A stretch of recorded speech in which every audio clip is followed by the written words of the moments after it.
ننګرهار امنیه قومندانۍ اړوند نشه یي توکو سره د مبارزې مدیریت منصوبینو په چپرهار او غنخیل ولسوالیو کې د ځانګړو عملیاتو په پایله کې 4 تنه د زرګونو ټابلیټ کاو زیکب ګولیو سره نیولې دي. د امنیه قومندانۍ وایي سید طیب حماد وایي نیول شوو کسانو څخه 9610 ټابلیټ کا او 1500 دانې زیکب ګولۍ ترلاسه شوې دي. حماد دغه راز وایي نیول شوو کسانو په خپل جرمونو اعتراف کړی او له قانوني څېړنو وروسته باید یو قضایي ارګانونو ته وروپېژندل شي. د ننګرهار امنیه قومندانۍ د نشه یي توکو پر وړاندې د مبارزې مدیریت مسؤلینو د یو لړ عملیاتو په نتیجه کې چې په چپرهار او غنیخیل ولسوالۍ کې ترسره کړل 4 کسان د 9630 تابلیټکا ګولیو سره او د شاوخوا 1500 زیکب ګولیو سره چې په یو موټر کې ځای په ځای کړی وي دوی لاس په لاس ونیول. نیول شوو کسانو په خپلو جرمونو اعتراف کړی چې وروسته به رسما عدلي او قضایي ارګانونو ته وسپارل شي.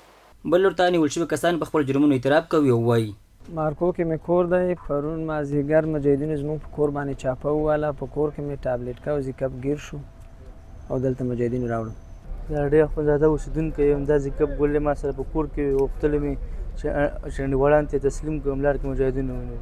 د ننګرهار امنیه قومندانۍ مسؤلین وایي هیڅ چاته به د شته امن د اخلال او نشه یي توکو د پیرو پلور اجازه ورنه کړي چې له سرغړونکو او رنګکاره کسانو سره به قانوني چلند کیږي.